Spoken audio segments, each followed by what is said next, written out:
Libur panjang Natal dan Tahun Baru, Nataru sudah di depan mata, saudara. Muncul kekhawatiran libur panjang akan memicu kerumunan dan berpotensi mengakibatkan meluasnya penyebaran COVID-19. Dari 3 kali libur panjang di masa pandemi terdahulu, terdapat korelasi kenaikan kasus COVID-19 dengan pergerakan orang. Untuk membahasnya sudah bergabung epidemiolog dari Fakultas Kesehatan Masyarakat Universitas Indonesia, Tri Yunis Miko Wahyono. Pak Miko, pagi. Selamat pagi. Baik, dan pengamat kebijakan publik dari Universitas Trisakti, Trubus Rahardiansyah. Pak Trubus, selamat pagi. Ya, selamat pagi, Mas. Baik, saya mau ke Pak Miko dulu. Pak Miko, ini beberapa kali libur panjang sudah terjadi. Apa yang kemudian harus dipelajari untuk menjelang libur Natal dan Tahun Baru kali ini, libur panjang kali ini, jangan sampai kemudian naik lagi kasusnya nanti, Pak? Ya, jadi sekarang saya melihat dari dua sisi ya. Upaya penanggulangannya dari pemerintah dan upaya protokol kesehatannya atau ketaatan mengikuti protokol kesehatan dengan baik dari masyarakat. Jadi upaya pemerintah adalah program-program penanggulangan COVID-19 itu tesnya masih kurang di Indonesia. Kemudian tracingnya untuk memutus rantai penularannya juga masih kurang atau menurun. Dari April 2020 sampai sekarang, dari tadi April 2020, 20 sampai 30 per setiap kasus di tracing, sekarang cuma 2 sampai 10. Jadi sumber-sumber penularannya banyak di masyarakat. Jadi upaya-upaya penanggulangannya harus sesuai. Nah, yang terakhir adalah upaya PSBB tidak dilakukan pada saat pembatasan sosial ini tidak dilakukan pada saat kasusnya meningkat tinggi begitu. Jadi harusnya itu PSBB-nya serius. Jangan ada PSBB transisi, ada PSBB bongbongan. Jadi harus serius.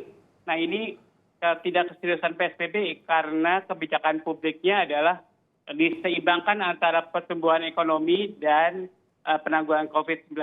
Ya, memang belakangan yang menjadi perdebatan juga kan bagaimana menjaga kesehatan tapi juga jangan sampai ekonominya terlalu anjlok karena nanti ini akan berhubungan begitu. Tapi tadi Anda sempat menyatakan PSBB-nya kurang serius. Anda melihatnya seperti apa, Pak?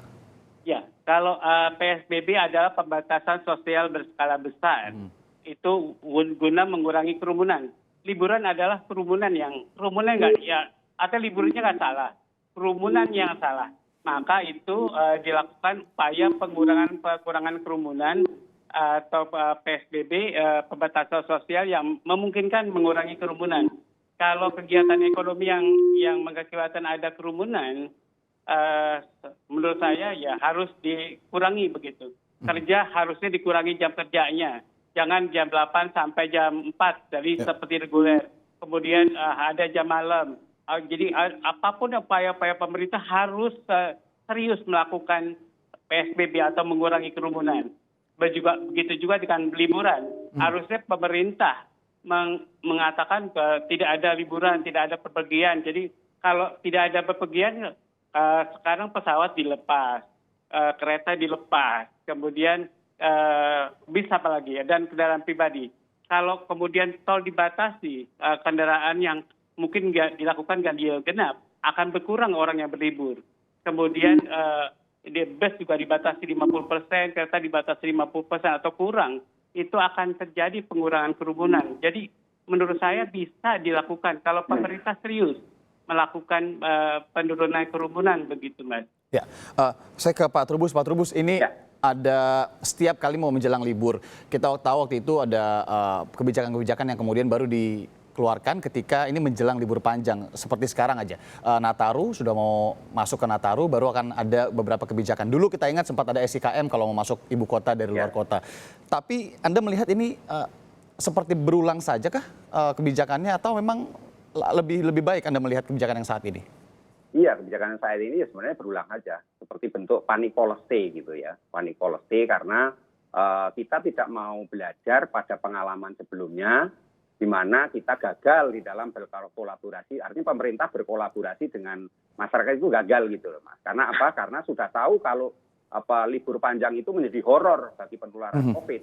Tetapi tidak pernah membuat langkah-langkah antisipasi yang kalau bahasa Pak Tri tadi pencegahan yang secara komprehensif gitu. Sehingga yang kita lihat adalah ketika kebijakan itu dirumuskan oleh pemerintah pusat, ya kan pemerintah pusat, kemudian di daerah itu diturunkan, maka daerah sendiri jadi bingung karena kolaborasi antara pusat dan daerah sendiri tidak sinkron, tidak harmonis. Misalnya nih, di daerah sendiri juga bingung. Di Jawa Barat ada surat edaran yang mengatakan dari gubernur bahwa wajib tes antigen. Tetapi di Wali Kota Bandung itu malah tidak ada itu syarat itu. Jadi ini menyebabkan di publik bingung gitu, harus memahami bagaimana itu gitu. Sementara satu sisi harus mengatakan harus melalui antigen tes, sementara ini tidak. Nah, ini sebagai contoh. Nah, dalam hal libur ke depan ini juga antisipasi yang ada hanya pembatasan-pembatasan yang tidak jelas dan ini sifatnya parsial. Bahkan yang namanya tes itu aja hanya mereka yang mau masuk ke Jakarta atau mereka yang mau ke Bali. Sementara daerah-daerah lain belum. Dan tetap aja dengan PSBB yang dikatakan tadi Pak Tri itu tidak serius, tidak sungguh-sungguh. Ya karena apa?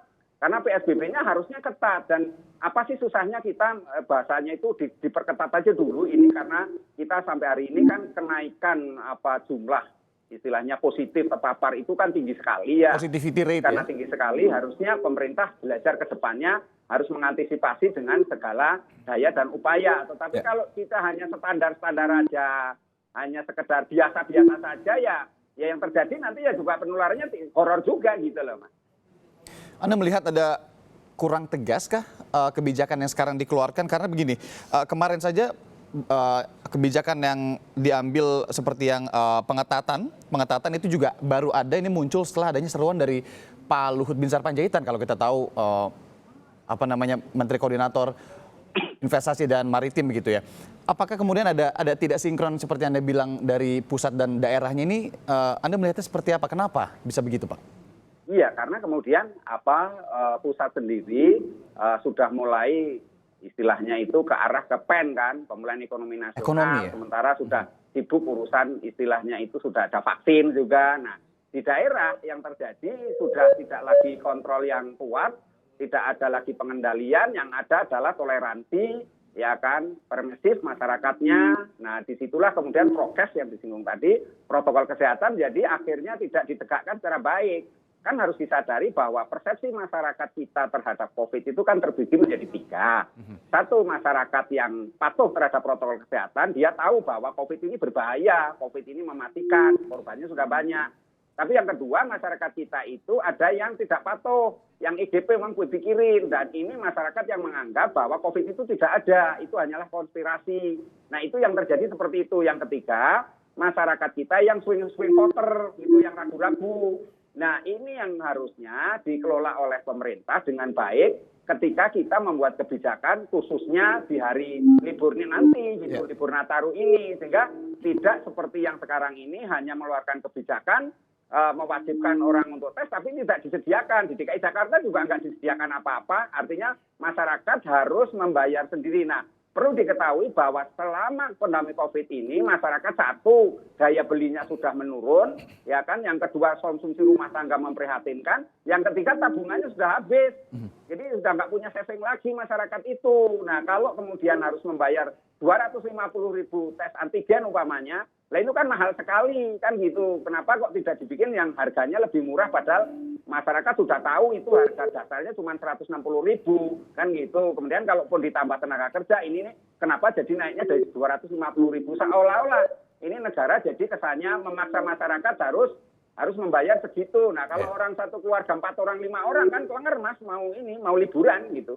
Nah, Pak Trubus, Anda melihatnya siapa sih sebenarnya yang harusnya memegang kendali pengetatan itu sendiri? Apakah lebih baik diserahkan ke daerah-daerah, tapi dengan konsekuensi ada beberapa perbedaan tadi. Setiap daerah kalau mau masuk ada yang harus PCR, ke Bali harus ada rapid antigen, atau ini harus ada satu kebijakan tunggal dari pusat yang memang tegas begitu, ini tidak boleh berpergian misalnya? Ya, kalau kita belajar dari pengalaman sebelumnya kan ya, Idul Fitri horor, libur lagi 17 Agustus horor, Idul Adha horor. Kemudian lagi Maulid Nabi juga horor. Kemarin tanggal 9 Desember belum ini. Nah, ini ke depan kan jadi diperkirakan kan horor. Kalau itu yang terjadi harusnya ini semua diambil pusat. Sehingga daerah itu melaksanakan apa yang diputuskan oleh pusat. Pusat merumuskan, buatlah aturan yang jelas, tegas. Kemudian kalau sekaligus sanksi-sanksinya, mekanisme prosedurnya seperti apa. Sehingga ini sifatnya kan kita mengacu pada Kepres nomor 11, itu kedaruratan kesehatan, Kepres 12 sebagai COVID sebagai bencana nasional alam, artinya situasinya sekarang situasi bencana, darurat, extraordinary, pandemik. Nah, harusnya kebijakannya sudah pusat saja mengambil alih sesuai dengan Undang-Undang Nomor 6 kan, 2018 tentang karantinaan kesehatan. Jadi situ jelas gitu loh. Jadi daerah nanti tinggal melaksanakan apa-apa yang sudah ditetapkan oleh pemerintah. Tidak seperti sekarang ini tiba-tiba mengeluarkan kebijakan, ujuk-ujuk gitu ya, tanpa perencanaan, terburu-buru. Jadi yang ada masyarakat bingung. Jadi terjadi penumpukan di bandara, penumpukan orang mau tes di mana jadi bingung gitu loh, Mas.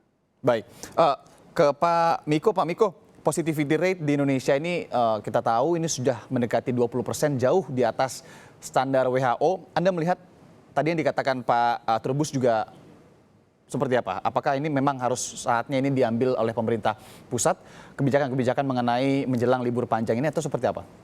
Ya, positivity rate memang di Indonesia kalau dihitung sekarang 5.000 atau 6.000 positif yang kemudian diperiksa adalah 30.000. Jadi hampir 20% begitu. Jadi ini menakutkan ya. Jadi itu akan tersebar di provinsi yang tinggi. Itu berbeda, ada yang lebih dari 20%, ada yang kurang dari 20% di provinsi yang tinggi. Nah, oleh karena itu pemerintah harus melakukan evaluasi yang komprehensif begitu. Baik itu di pusat itu melihat apa yang salah dari pembatasan sosial, dan kemudian apa yang salah dari pemulihan ekonomi, apa yang salah dari penanggulangan COVID-19. Jadi itu diperbaiki. Jadi selama ini saya tidak melihat upaya-upaya evaluasi yang komprehensif dari Satgas 19 begitu. Walaupun saya anggota tim pakar Satgas begitu, tapi menurut saya belum kelihatan bagaimana evaluasi ekonominya, bagaimana evaluasi penanggulangan COVID-nya selama ini. Jadi kayaknya trial and error aja. Apakah semuanya trial and error? Menurut saya harusnya dievaluasi. Apakah kemudian kita harus 60-40 begitu antara penanggulangan COVID-nya 60%, kemudian pemulihan ekonominya 40%. Jadi itu harus dicari komposisi yang pasti kalau dengan pemulihan ekonomi kita akan meningkat, Mas. Jadi peningkatan itu yang sekarang ini apakah itu peningkatan yang memang diharapkan atau yang expected karena kita melakukan pemulihan ekonomi. Jadi harus dinilai, harus dievaluasi, tidak bisa dibiarkan seperti ini. Baik. Oke, nanti saya mau bertanya juga soal tata kelola masa libur ini, bagaimana sebaiknya nanti ke Pak Trubus juga. Tapi kita bahas ini usai jeda, saudara tetap di Sapa Indonesia Akhir Pekan.